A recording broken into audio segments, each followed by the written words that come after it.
গৈছনিতা বুঢ়া ভকত চাও এইফালে তাৰকা ইমান সাধাৰণ ঠাই নহয় গৈ পোৱাৰ লগে লগে তোমাৰ চকু জ্বলক টপক লাগিব অচিনাকি ঠাই লাখ লাখ কাৰে দেৱ মন্দিৰৰ মাজৰ পৰা কৃষ্ণ গোসাঁইৰ ৰাস্তাৰেটো তুমি বিচাৰি উলিয়াব নোৱাৰিবা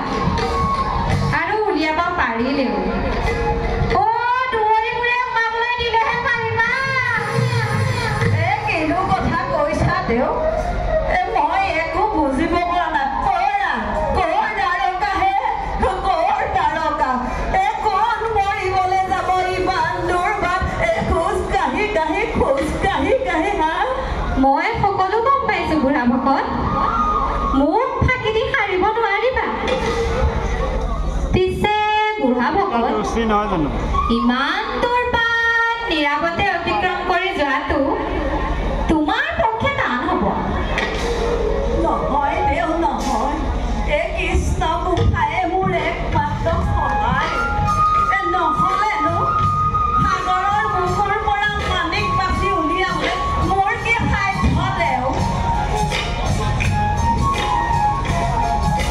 পিছে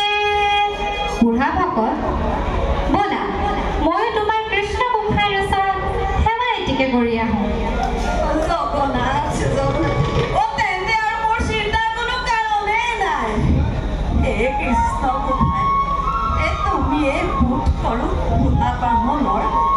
অৱস্থা চাই ব্যৱস্থা কৰিছা তোমাৰ ওচৰত মোৰ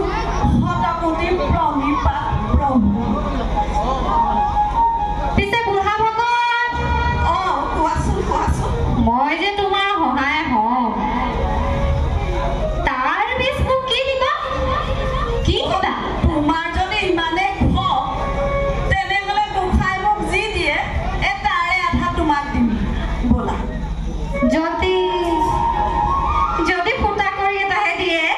তেতিয়া তোমাৰ ফুটা কপালত তাৰে ভাল উত্তম তোমাৰ ভাগৰ বস্তু মোক একোৱেই নালাগে সময়ত ৰুক্মিণী দেৱীৰ পৰাই উপযুক্ত বঁটা খুজি ল'ম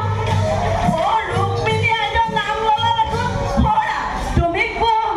তুমি কোন হে মই এজন সামান্য বৈৰাগী ভূত অনাই বনাই